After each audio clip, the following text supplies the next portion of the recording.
ladies and gentlemen, and welcome to the Stanley Director Show. You know, we have a treat for you today. I mean, we have, as our guest, a screenwriter, television writer. He's a producer. His name is John Donley. Now, John's written for some of the giants of the entertainment business. Here's a few of his credits. He created and produced an hour television special on the set featuring Sinbad and Curtis Mayfield. He's written for such hit shows as Who's the Boss?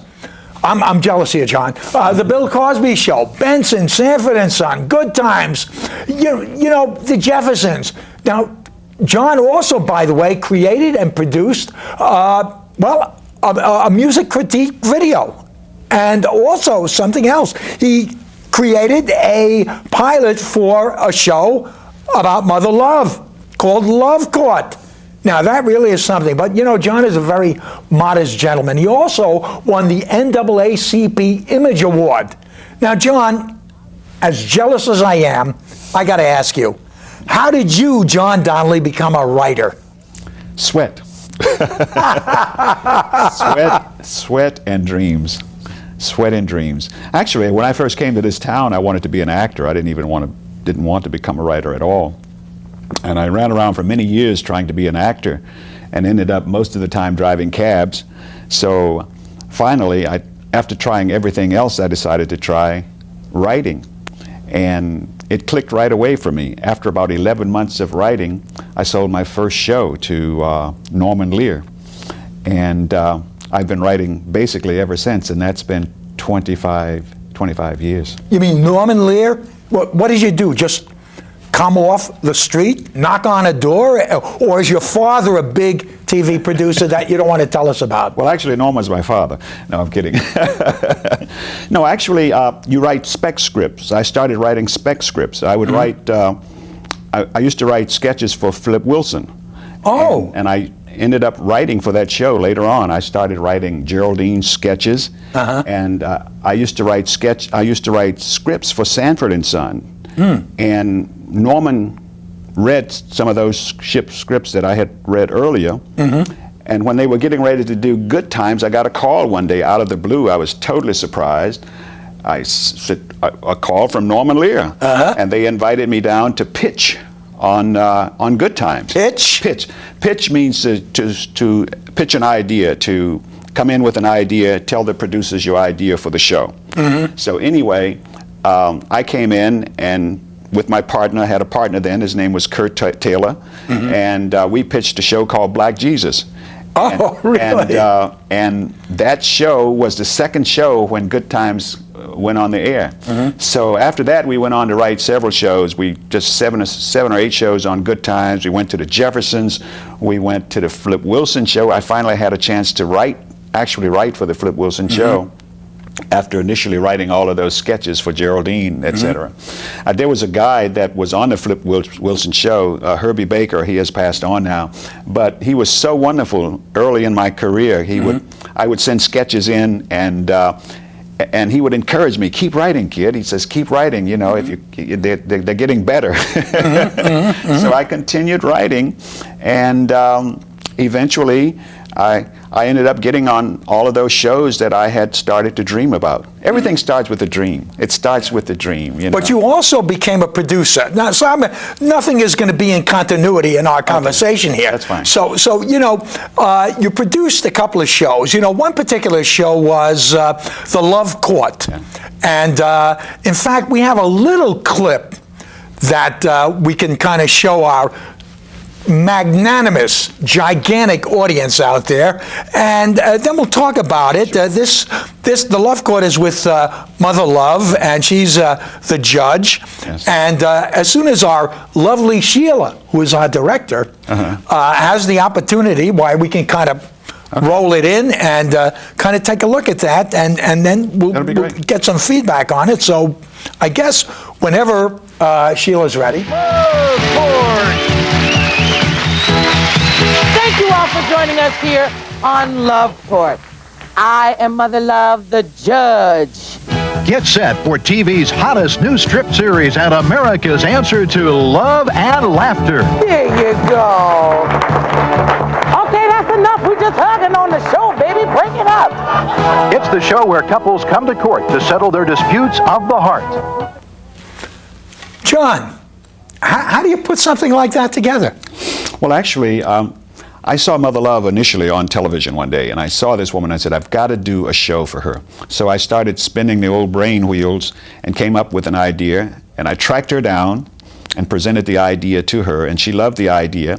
So after that, we started to gather contestants that would appear on the show. So basically, that was the beginning, and we ended up shooting that at International United Artists Cable Television. Oh, really? And I had to hustle out all the set pieces and everything for the show. But Mother Love is a fantastic performer, so she just ad-libs so well, and as you know, she's known for her relationship advice. Right. So I borrowed from her personality to create this show. So that is one of the things that I'm pretty Did you write?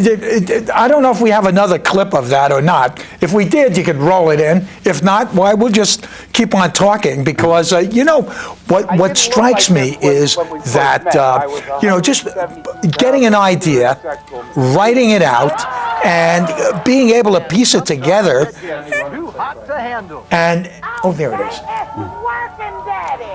It's working. I'll give you a cue back. Okay. There we are. We came back. These little clips. That was so. You find the contestants. Yes. And you kind of get them and. Well, it's a casting process. You're finding people that can be entertaining on the show. So we had to scurry around and find people who could actually be spontaneous and keep up with Mother Love, because Mother Love is a major ad-lib. And I think we were fortunate in finding people that could do that quite well. Do you have any more clips? Because actually, when I came here today, I had about 5 scotches. So as I was driving on the freeway, I wondered if I brought the right film. But be that as it may, I got to ask you this, John. This I have to ask you: how do you get money to put a pilot together? Well, if you're smart, you get the money from other people. But in the case of the Mother Love show, I financed it myself. I would not advise anyone to do that because I ended up, well, I shouldn't tell you the amount of money, but it was a good deal of money. And although I did put the show together, I still have not sold that show in a national market. So I would not advise new producers to put their own money into shows. It is always wise to use the money of other people. Other people. Absolutely. But I mean, the idea in this town is that in Hollywood, you do have to have usually a piece of work to present to the people with the money. Exactly. I mean, it's kind of like a double-edged sword. Yeah.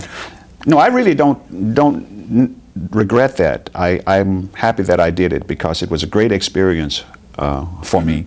And I'm the type of person that believes that eventually something wonderful is going to happen anyway, because it's just my mindset. Well, I mean, you've kind of have told us that you started out as an actor, but as a writer, I mean, how do you formulate these ideas? How do you take a little seed and kind of make it into dialogue, make it into a story? What are the processes that go through your mind? It's the gifts from the gods.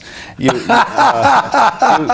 never know where an idea. You can get as you being a writer, you know that a spark of an idea can come from just about anywhere or anyone. Right. Sometimes you pick up an idea and you overhear people talking, and you hear something, and oh my God, that's a great idea for a movie. It's a movie idea. Right. It's a television idea. Right. And also you find material, reading the newspaper. Reading is the greatest source of finding ideas. But that's basically what it is. So you put it in the mind, and somehow magically the muses or whatever creates it, and it turns into a show. Yeah, but I mean, say, okay, so you write it, you have the dialogue in your head and everything like that, and how long does it usually take? Say for, well, a half-hour show. A half-hour show. Well, guild, and if you're in the Writers Guild, you have 14 days basically to write a situation comedy, a 30-minute situation comedy.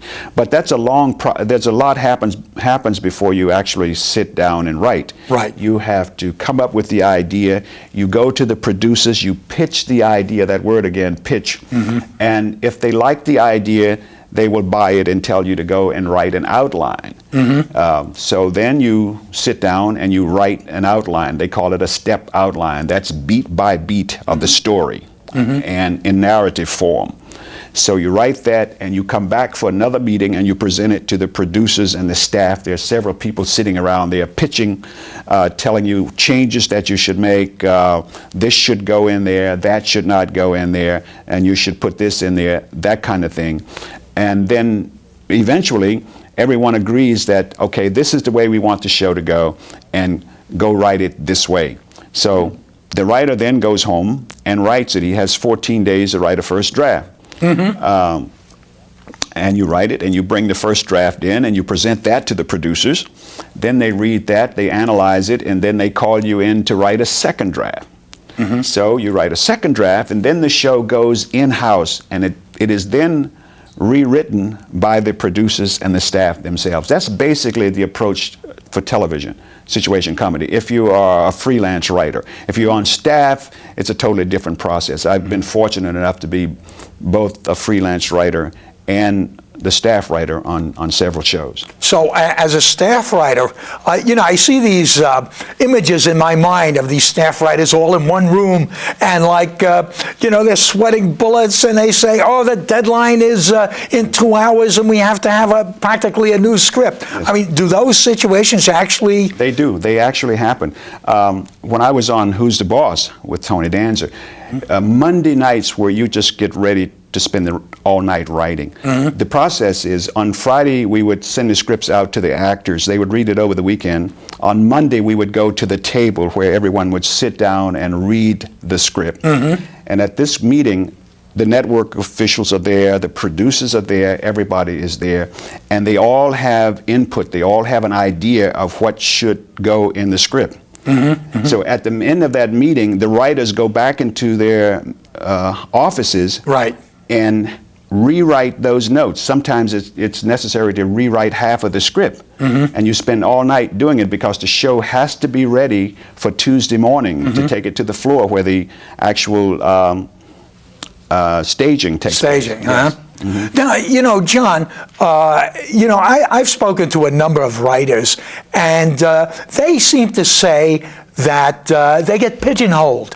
Like they say, well, I can only write action adventure, or I can only write comedy, or I can only write, with certain African American writers, I have been told by them that they are put in that pigeonhole of just writing for African American shows. Now, you have crossed over that bridge some time ago in writing for all ethnicities. How did that come about? Well, Stanley, I think if a writer is a good writer, and if he really studies the characters in the show that he wants to write for, he can write for those shows. It doesn't matter of the race, because beneath we're all human beings, and it's a universal approach. We all have basically the same problems. But I understand. But it's easier to get jobs on black shows than it is to get on white shows, because the industry expects black writers to write black shows, and they basically expect white writers to write white shows. So there is that situation. And I think probably one of the reasons for that, this, as you know, this is a business about connections. It is about who you know, and et cetera, that enables you to get jobs. And a lot of minority writers do not have jobs at this time because they don't necessarily have the connections, the social connections. It's social connections that make all the difference in the world. And so. You mean so a successful producer normally would like to talk to a successful writer? I mean, that's the nature of the beast, isn't it? Yeah, that's true. Yeah, sure. The more success you've accumulated, the more contacts you have, and the greater opportunities you have to work with a lot of different people. But writing, say, a spec script Yes. is really, like a movie script I'm talking about, is a faceless situation. I mean, if you're going to write a spec script, you should choose, for writers out there, you should choose to show. First of all, you should choose top shows, hit shows, write for a hit show. Though you will not end up necessarily working for that show, but to write a Frasier or a Friends, it's a great it's a great opportunity to showcase your work, and you can present those scripts to other shows. So it's always, I think, wise to write a successful show. Write a hit, if you're going to speculate, do it from a hit show. Well, it's like speculating is like throwing the dice, and you're hoping to get a 7 or an 11. But there was another show that you created a pilot for about a couple of music critics, and I have a little piece of it somewhere. Okay. And as soon as Sheila and the staff are able to kind of that show. Yeah, that was called Side One. Yeah, Side One. I mean, you're a guy who kind of puts your money where your mouth is. Yeah, well, you got to do it. You got to go up and do it. You can't dream about it. You just have to go do it. But I mean, there are so many things to overcome. Yeah. But if you love something, if you really love what you do, it makes all the difference in the world. Contemporary music is critiqued in this weekly half-hour series. Side 1 is entertaining and informative, offering viewers critiques of the latest music albums, interviews and profiles from the top music makers in the industry, and home videos submitted by viewers who sometimes disagree with our critics. Side 1 is hosted by two colorful, highly respected music critics, Kenny Kerner and Michael Amicone. Kerner and Amicone are to music what Siskel and Ebert are to movies. Two charismatic personalities who have an on-camera chemistry that makes for exciting television. Well, how did you put it together? Yeah, this was a great experience. In fact, that was the second show that I produced. I found these two music critics from the Music Connection, and I had this idea for a music show, right, built on the Siskel and Ebert television show. Right. So I found these guys, and they were wonderful. I think they were just terrific. And we had a lot of fun doing that, borrowing clips from different places to do it. So it was good for me. I enjoyed it. Well, I saw the whole thing, and I really enjoyed it very well, and I wish you luck on that. Let me ask you about your relationship with Sammy Davis Jr., because, in fact, I think we might have a little photograph that I was able to steal from your house. Oh, you were not aware, and I went, there it is. Tell us about Sammy. Well, I first met Sammy when I was on Sanford and Son. In fact, I wrote an episode for him, and later on, I wrote a pilot for him for CBS. We created a pilot called Southside. Sammy is one of the most talented people that I've ever met. He was a person that could do anything, and he was fearless. He wasn't afraid of anything, and his attitude was, I can. Everything was I can. I never heard him say you can't. If you present an idea to him, he said, well, we can find a way to make that work. He was just a totally positive person, and he was a loving person. He loved to kiss you. The first time I met him, he kissed me. Yeah. I think he'd kiss a giraffe if he could meet one, if he could reach up there. He was a kisser. He was a lover. He was expressing love all the time. And I think one of the reasons he was so successful, that he could do so many things so well, is because he loved each one so much. He just really loved what he did. Well, John, people must have loved you because I know quite a few people in the business, and I remember you were writing the Red Fox show. Yeah. And somebody told me a story. Yeah, tell us about Red Fox. Well, okay, yeah, I was on the Red Fox show on the later Sanford. There were two Sanfords. I was on the second version of Sanford. But my story about Red is in Las Vegas. I had an idea for a show, so I went down to Las Vegas to see Red on the stage. And while I was sitting in the audience, this group of people came. Red is on the stage, right? And Red is known for the F word everywhere. It's F this, F this, and right. the GD word. Right. And this religious group came in and sat down. Golly. And one lady, one very hefty lady, she sort of had to grease herself to get into the chair, and apparently it was to go out tonight, go out and sin tonight. I don't know if they came to see Red Fox. So every time Red would say an F word, this lady would sort of slide down in a chair a little more.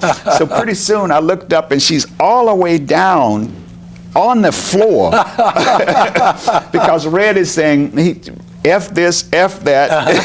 So the lady is on the floor. So finally someone gave her a glass of water and she got up and she started out of the room, and at the door she turned to him and says, F you. God, that's a great. Red, so that's a funny story. Yeah. Well, your relationship with Cosby. Did you? I hear a lot of people say that Bill Cosby is probably one of the most brilliant comedic artists of our time, and rightly so, I guess. But I mean, what's your take working on the inside? Well, actually, I only worked on his variety show. I was not on the show in New York. But I know that Bill is indeed a very creative person, and he drives writers crazy because you can sit down and write something and he will take it apart and ad-lib half of the show. But it turns out good. He is very, very creative, and of course situations like that drive producers crazy and writers crazy because you've got the editing process. You've got to, as you know, you've got to put all of this together and make it into a cohesive, interesting show.